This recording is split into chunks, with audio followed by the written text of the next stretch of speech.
Comes Chris Jones after him. Chris Jones got him.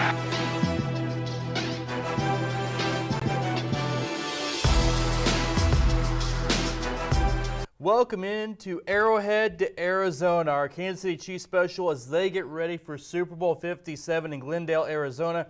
Chris Roush, Mitchell Riberal with you for the next 30 minutes breaking down this Super Bowl for the Kansas City Chiefs, their third appearance in 4 seasons. Which is pretty impressive, especially after all the off-season moves. Drafted a lot of young rookies that we'll get to later on, but this season has been nothing short of impressive for this Chiefs team. And we'll get into a lot of that, like you said, the rookies, the Eagles defense, the Kelce brothers. But first, we start where it all started, back here in St. Joe for training camp this summer. It's about trying to build a legacy, and not only me, but for the Kansas City Chiefs in Kansas City. And we want to show that all that hard work we put in every single day from St. Joe's to now, it was worth it. And I'm just glad I get to do it with really a brand new group of guys, and hopefully we can leave with that memory of having a Super Bowl ring. So the similarities between Kansas City and Philadelphia, there are very good fans for both teams and organizations. And I was lucky to work for both teams, and they have great ownership. Both teams have great ownership. So I've been very fortunate that way. You work your tail off to be in this game and to play on the world stage. Is it there? End zone. Caught. Travis Kelce with the touchdown. Why am I always open? I say it all the time. Andy Reid, baby. From the pocket. On the run to the end zone. It's caught. On his back. From behind. Comes Chris Jones after him. Chris Jones got him. Every game I think about sacking the quarterback, how I'm a sacking, what it'll look like, what I'll do. I think in order to achieve something, you got to already visualize yourself having it. It's going to be a big task. I know our offensive line, everybody that's in the run game and pass game in terms of having to deal with the front and protecting Pat, we're all pretty locked in on the task at hand. I'm looking forward to it. It's my type of game, man. You know me, I love it. When I get quiet, things get interesting, and I've been very quiet for a reason. Here's Butker. From 45 yards. All the way, it's good. To be able to play in this game is truly special, and you appreciate it every single time. And I'm excited to step back on that field and get to go out there with my teammates one last time. Don't go anywhere. Plenty more to come because we're going to take a look at the Chiefs' opponents, the Eagles' defensive front line. Also, for the first time ever, brothers playing against each other in the Super Bowl. Jason and Travis Kelce. We'll take a look at their relationship, too. Comes Chris Jones after him. Chris Jones got him.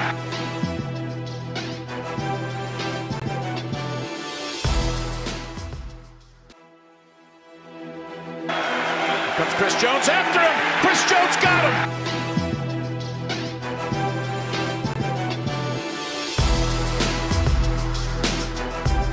Welcome back to Arrowhead to Arizona, our Kansas City Chiefs Super Bowl coverage special. Chris Roush, Mitchell Riberal. And Mitchell, what do you think it would be like to play against your brother in a Super Bowl? Oh my gosh, that would be incredible. I couldn't imagine it because, well, I don't have a brother. But if I did, that would be incredible. I assume that would be for you too. Yeah, I have a brother, so that'd be interesting to have that happen, but I'm too old to play at this point, not enough athletic ability. So we leave that to Jason and Travis Kelce.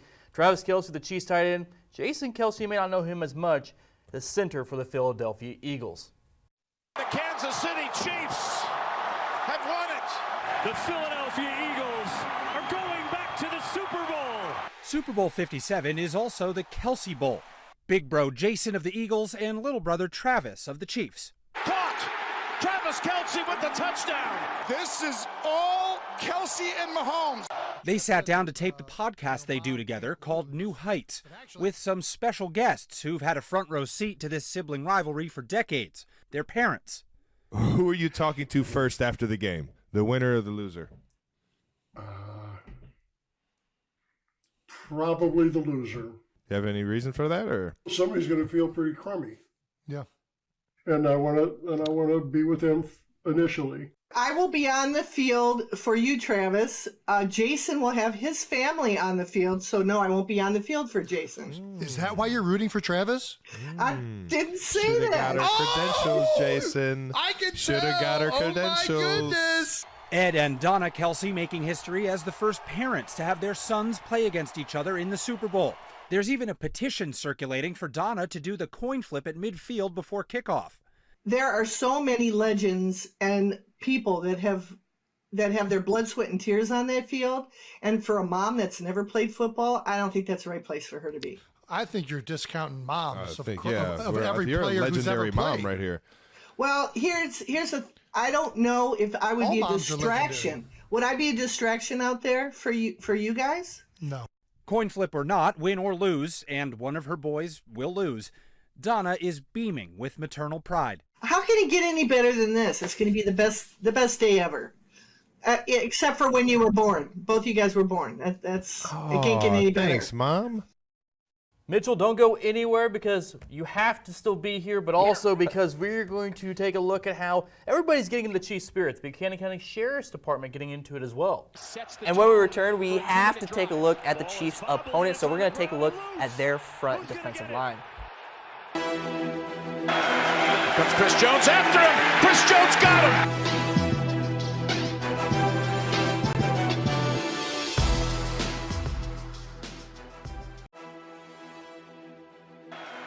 Comes Chris Jones after him. Chris Jones got him.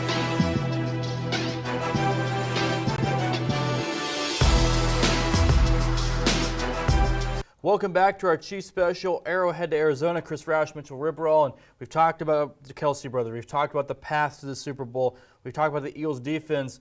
There's a group that had a huge impact on the AFC title game against the Bengals, the Chiefs rookies. Yes. And what Kansas City, Brett Veach, Andy Reid, and that front office was able to do in creating that 2022 NFL draft class. We know the first two picks, right? Trent McDuffie, George Karlaftis. There were a lot of expectations for them coming into the season. They played a huge role. Karlaftis with a sack, McDuffie with the pass breakups. Joshua Williams, a fourth-round pick, had an interception against the Bengals. Brian Cook, Sky Moore, the second-round picks. But to me, it's what they've got in the seventh round. Isaiah Pacheco, the running back who, through injuries, has kind of become one of the go-to guys for the Chiefs offense.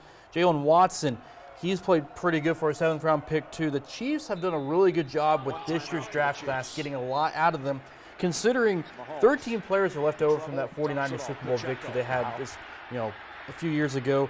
18 players left over from the Buccaneers Super Bowl 2 years ago. So NFL thought if things change, but this rookie draft class really stepped in quickly when the Chiefs needed them to. Yeah, the rookies really have impressed. I mean, like you said, Isaiah Pacheco, all expectations, he jumped over every single one. You don't see that a lot, especially with running backs. Right. Seventh-round pick to become a starter, especially in a Super Bowl team. So that's interesting to me, and to me, really, it's the defensive backs. They have stepped up in a huge way. Bengals, AFC Championship game, L'Jarius Sneed goes down. Justin Reed got hurt a little bit. He did come back, but 2 interceptions by this young defensive back core basically helped solidify a Super Bowl appearance. That is very impressive, and they have exceeded all expectations I had for them in the preseason. Especially when you didn't have Charvarius Ward anymore, and Tyrann Mathieu, Justin Reed, like you said, he was kind of one of the older guys there. And he's pretty young regardless. So yeah. Juan Thornhill, another one of the technically older guys, but he's pretty young too. So these rookies have made a huge impact so far on the season. Let's see what they can do in Super Bowl 57. I'm excited. Mitchell, stay in your seat. We have one more break to come back from. We come back here on Arrowhead to Arizona. We'll take a look at how the community is getting involved and ready for this Super Bowl game. Comes Chris Jones after him. Chris Jones got him.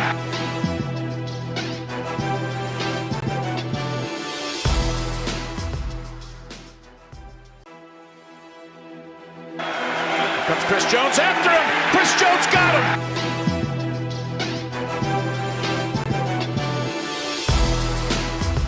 Welcome back to our Kansas City Chiefs show, Arrowhead to Arizona. We've taken a look at the Kelce brothers, what the Chiefs have done to get here, and now I think it's time we take a look at their opponent, the Philadelphia Eagles.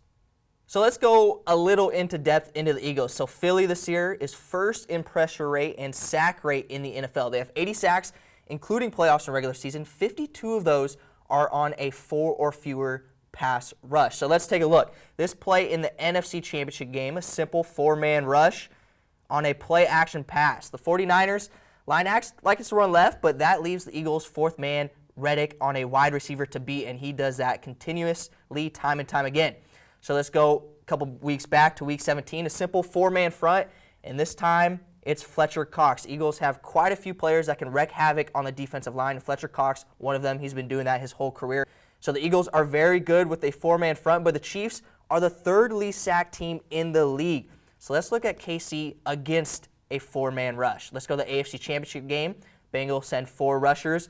Mahomes gets a snap, and he has plenty of times. They minimized Trey Hendrickson. He almost had 4 seconds to find his back. And then week 17 against Denver, 4 rushers again, and the offensive line for the Chiefs giving Mahomes time once again, nearly 4 seconds before Mahomes gets rid of it. And essentially, he had 0 pressure in that play. And the Chiefs are pretty good against the 4-man rush, simply why Patrick Mahomes is unsacked. Chris, this will be a good matchup.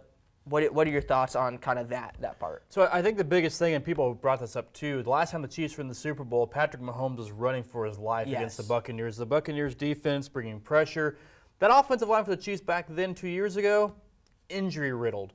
Nothing really looks the same on that offensive line now. Orlando Brown Jr., Joe Thuney, Creed Humphrey, Trey Smith, those 4 of the 5 guys, they can block for Mahomes, and they know how to protect him. And again, this year, we've talked about it before, Mahomes isn't hanging on to the football very long either. Yeah. There's not that deep threat with Tyreek Hill where you have to wait for Hill to get down there, not that it takes that long. But Mahomes a lot more short routes, intermediate routes. Travis Kelce, if he can sit down somewhere, that makes it very difficult for teams to react that quickly. You get something quickly to Kadarius Toney. If he ends up playing, he's been practicing all week trying to get healthy. McCole Hardman won't play this week. So it's going to be interesting to see what the Chiefs do because Juju Smith-Schuster, he should play. Marquez, Valdez-Scantling too.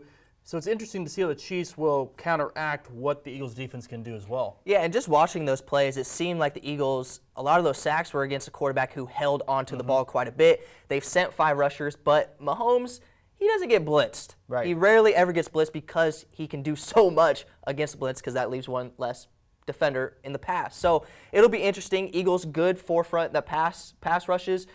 Chiefs get rid of the ball very quickly. So to me, that's going to be very interesting to see. And still ahead, we have plenty more to get to. We come back here on Arrowhead to Arizona. We'll look at the Chiefs rookie class and what Brett Veach found in this year's NFL Draft.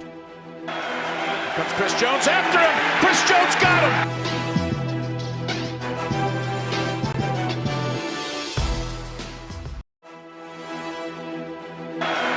Comes Chris Jones after him. Chris Jones got him.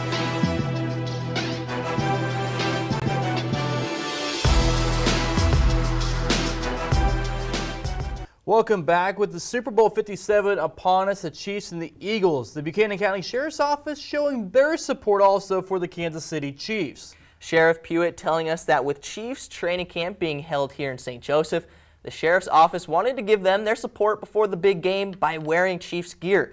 The goal is to boost morale of the office staff as well as allow them to express themselves with add-ons to their uniform.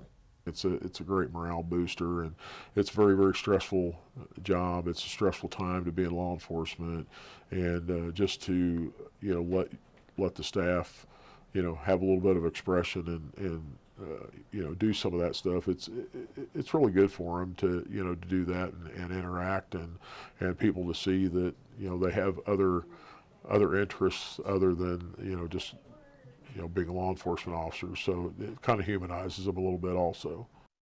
The Sheriff's Office also has some tips for a fun and safe Super Bowl weekend.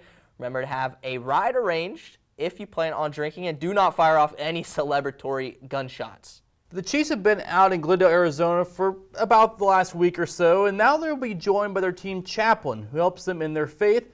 Jackson Kurtz caught up with the team's priest.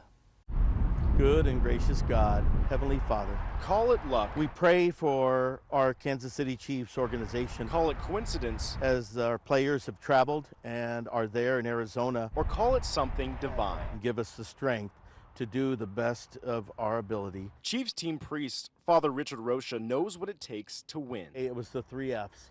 You know, faith was first and foremost, and then family, and then football. A spiritual anchor, Roush has been with the team for 7 years, helping players through the highs and lows of the game. You know, just being there for the encouragement, keeping them just centered on in their faith in such a way. Whether Roush is serving mass, giving confessions, or being there to talk, he says the players' devotion to be well-rounded men doesn't just stop on the football field. Mahomes and some of these others, and Harrison is one that wears his faith on his sleeve, and then kids admire that. But they're normal guys. They're normal guys that are really trying to pursue and keep God in the center of their life. So win or lose? If we win, we'll praise you. If we lose, we'll praise you and thank you for the opportunity. Roush knows the players will be giving it all for themselves and glory to God. Our Lady, Queen of Victory, pray for us.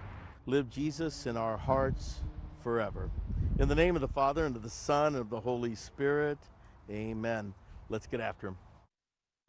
That will just about do it for our Kansas City Chiefs special, Arrowhead to Arizona. Mitchell, though, before we go, you're wearing red. Is that an indication on what your prediction's going to be for how this game goes in Super Bowl 57? I think so. I've grown to like the Chiefs as my time here in St. Joseph. Well, you're from Oregon, so I am from Oregon, so I didn't have ties here. But now, after seeing this year, the young rookies, I do think the Chiefs, if they handle the 4-man front and the young defensive backs do what they have been the last couple games, I think Chiefs could come out. I do think it's going to be a close Super Bowl just because of the offenses. Do you have a score? I'm hoping something around 30-27, maybe a 3-point game. We'll see. My biggest concern is the wide receiver's health. Kadarius Toney, he's been going in practice. We'll see what he can do come game time. Juju Smith-Schuster, kind of the same thing. No Mecole Hardman, but they have Isaiah Pacheco. They have Marquez Valdes-Scantling. They have Jerick McKinnon, and they have Travis Kelce still. The defense has played good enough. They've forced some turnovers. Give me Chiefs 31, Eagles 27. About the same score that you have as well. One possession is what we're thinking. Okay. So it's all, we're done talking about it now. It's ready for Super Bowl 57. After the game is over on Sunday night, join us on KQ2's at 10. We'll both bring you coverage from Super Bowl 57 out in Glendale, Arizona, with hopefully the Chiefs having their second Super Bowl victory in 4 seasons. It'll be impressive. All right, that'll do it for us. We'll see you after the game. Comes Chris Jones after him. Chris Jones got him.